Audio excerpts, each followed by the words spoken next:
Changes in how students access information and develop 21st century skills are providing opportunities for teachers and leaders to rethink the way we approach instruction. During the infancy of the one-to-one initiative, Sunnyside was fortunate to partner with many of the most visionary leaders in instructional technology.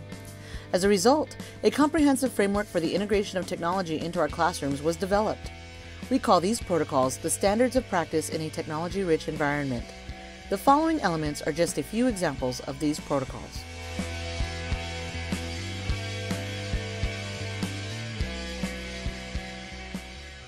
As part of the Sunnyside program, we have deployed over 10,000 web-enabled devices in classrooms across our district.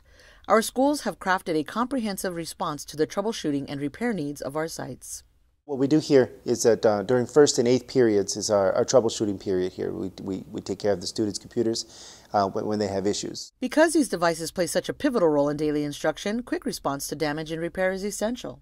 For example, first period comes up, they go to their classrooms, and they get a pass, come here to room 304, at which point we check the pass, bring them in, sit them down over on our tables, and start asking them questions. In order for our initiative to succeed, computers must be operational and accessible to our students.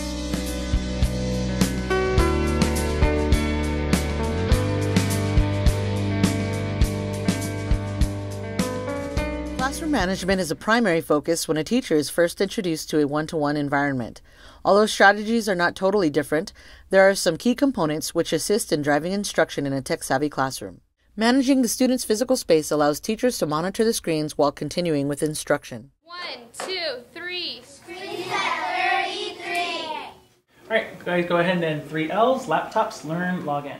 There are certain cues that also assist in managing a tech-savvy classroom. Log on, turn your screens towards me, and I should see my face on my Learn page. First table to all be on the Learn page will get 2 points. Additionally, there are a plethora of Web 2.0 resources that can aid in positive reinforcement or feedback. One of the more popular tools used in our district is Class Dojo. We use Dojo with them. They really get excited when they first saw the little icons, little monsters, whatever it was. They really jump-started. They really wanted to, have those positive behaviors. They wanted to change their pictures. They really wanted to get those points. They hear that ding, and it's like immediately the behavior starts changing. Complete task on time. Thank you. Or they'll hear like one of the bong, like the negative points, and I'll start like looking and seeing who did it, and it just rearranges how they think and how they behave too.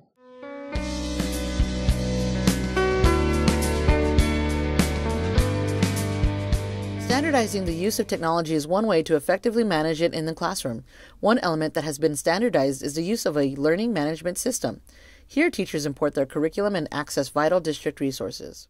Makes my life easier because I'm able to think in weeks, which is how I plan for in weeks. So it's not this cumbersome activity where I'm like, oh, there's this Learn page. It's okay, what am I doing this week? How can I put it on my Learn page? How can I get it for students who aren't here at school? The use of a well-rounded student information system is another way of standardizing the use of technology. The PowerSchool suite allows teachers to manage attendance and grades, but also access student information such as benchmark scores and intervention data in real time. I really enjoy PowerSchool just for the simple fact that it's completely integrated. I have my grade book, I have attendance, all the student information all in one spot. So for academic checks, athletic eligibility, wide range of uses that could just really help make my job a lot simpler. The Google Apps suite allows students to utilize documents, presentations, and graphic organizers in a collaborative environment. The suite provides email access for ease of communication as well as ample amounts of storage for archiving purposes. As a whole, the Google Suite standardizes functionality, organization, and collaboration, which allows the students to focus on their learning. I love Google Docs. And last week, students had to do a jigsaw activity where they had to learn a new concept of traditional stories. And so some students had tall tales, other students had legends, and another group of students had myths. And once they were able to get in their jigsaw groups, they were able to share their PowerPoints with each other. And so even though they taught each other, they still had that resource later in their Google Drive.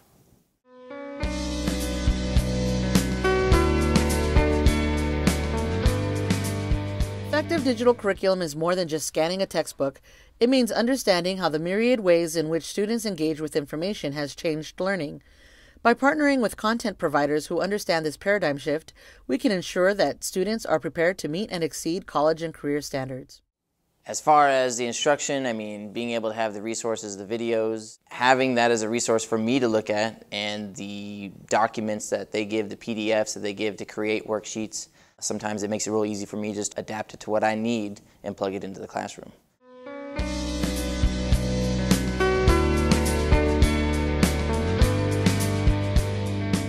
In today's society, students who are college and career ready should be exposed to a variety of multimedia tools that will enhance their work and learning experiences. The 21st century student naturally gravitates to the audio and visual world. I am having the students work on a s'more, which is a poster, basically just an online poster. And so what they're doing is they have to research about Martin Luther King. And so what they're doing is researching about him, and they need to put all of the information they find in this s'more poster. Teachers can create learning environments for the 21st century learner that allow the students to take ownership in their education. What I love about the digital technology is that the kids can go back and highlight evidence to support their claims. And most of the time when we're reading, especially in our ebooks, they can go and I will give them a guiding question of, okay, when we're reading this chapter, I want you to be thinking about these. So I want you to highlight, let's say, the characteristics of this character. And they can go through and highlight while we're reading with those tools that are built into ebooks and highlight that evidence so that at the end of the lesson, if I'm having them do a writing assignment, their evidence already highlighted. Through the use of multimedia resources, Sunnyside students can exemplify their learning in a world that is relevant to them.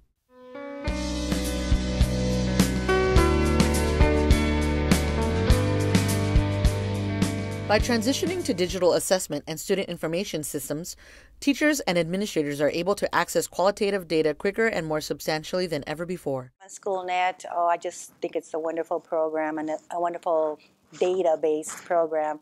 I've used it to find the kids' benchmark scores, which standard they did not know, what percentage of students did not learn this, which student did not learn it. That's great, that's valuable. Sunnyside strives to use analytical data that can be used to support interventions, differentiation, and instructional decisions to improve student achievement. As far as reading goes, and the language arts goes, in the reading part, I can talk to the social studies teacher and say, well, these kids really need to work on context clues. Or the science teacher, these students need to work on text evidence.